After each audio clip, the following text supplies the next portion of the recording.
미사일계의 끝판왕, 음속의 5배 이상 극초음속 미사일을 두고 각국 경쟁이 치열해지고 있습니다. 이번엔 미국인데요. 시제품 시험 발사에 성공했다며 내년 가을 전략폭격기에 설치해 운용하겠다고 언급한 겁니다. 관련 분야에서 앞서가는 중국, 러시아에 대한 추격의 신호탄이자 본격적인 군비 경쟁 돌입하는 거 아니냐는 분석까지 나오고 있는데요. 이 미래전쟁 양상을 한 방에 바꿀 이른바 게임 체인저를 확보하려는 각국의 노력, 그 틈바구니에서 대한민국의 움직임까지 짚어봅니다. 러시아 푸틴 대통령 10년 동안 전통과도 같았던 연말 기자회견을 올해 돌연 취소했습니다. 이유는 따로 설명하지 않았는데요. 고전 중인 우크라이나 전쟁과 무관하지 않다는 분석도 나오고 있습니다. 12월 초 기준 전황 보면요. 보라색 지역이 돈바스 일부와 크림반도, 전쟁 전 이미 러시아가 점령했던 곳이고, 붉은색이 지난 2월 전쟁 시작 뒤 러시아가 새로 점령한 지역입니다. 문제는 이 러시아 흐름이 좋지 않다는 겁니다.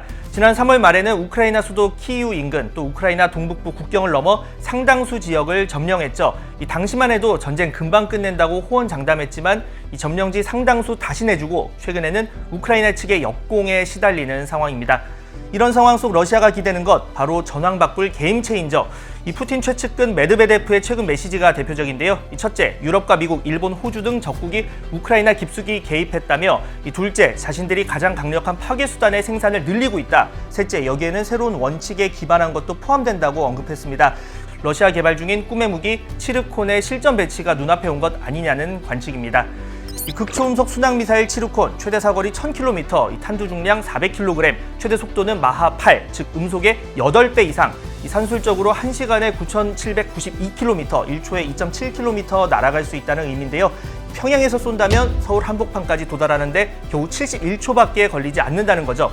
그런데 이 속도보다도 더 무서운 특징, 바로 비행 궤적입니다. 이 미사일을 더 멀리 보내려면 강한 추진력으로 공기저항 없는 대기권 밖까지 올리고, 정점에 오른 뒤에는 낙하, 이게 일정한 궤도를 그리는 탄도미사일의 방식인데요.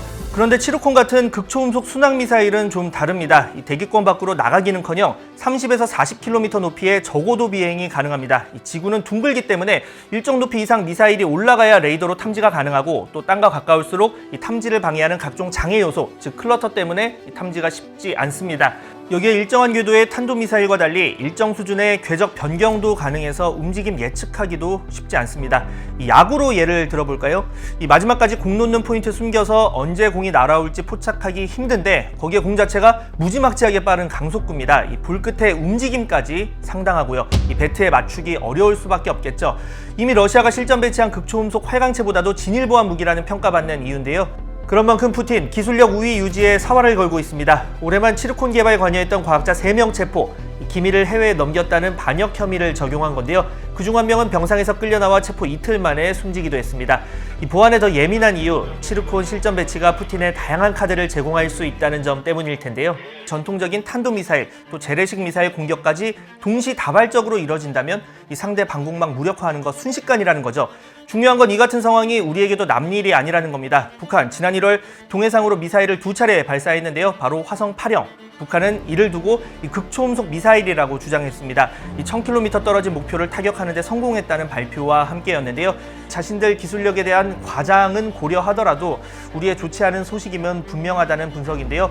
물론 세상에 100% 완벽한 창은 없습니다. 중요한 2포인트, 탐지와 요격.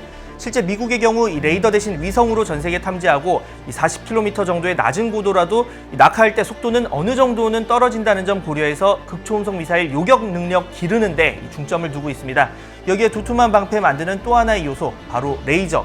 이 음속보다 빠른 빛의 속도를 활용한다는 건데요. 지난 2020년 우리 국방과학연구소 20kW 출력 레이저로 1km 밖 유도탄 모형을 꿰뚫는 시연에 성공한 거죠. 실제 미국은 2030년까지 레이저 체계 개발해서 극초음속 미사일 요격에 동원한다는 계획입니다. 과거 성을 지키고 뺏는 전쟁, 공성전이 주가 됐을 때는 이 방어보다 공격 측이 몇 배의 병력을 필요로 했습니다. 하지만 선제 공격이 압도적으로 유리한 이 게임 체인저의 등장, 이에 따라서 치명상 입을 수 있는 미래 전쟁, 이 방어가 공격보다 어렵다는 격언이 새로 등장하는 이유인데요. 그래서 우리에게 필요한 건 이 시간과 돈과 기술. 하지만 국제 정세, 어느 국가의 사정을 기다려주지 않겠죠. 이 서방대 중국, 러시아, 신냉전이라는 단어가 익숙해지는 요즘, 특히 이 다원화, 다극화 분위기 속 영원한 친구도 또 영원한 적도 없는 상황에서 우리가 방심해서는 안 되는 이유, 바로 여기에 있습니다. 지금까지 한방 이슈 박광렬이었습니다.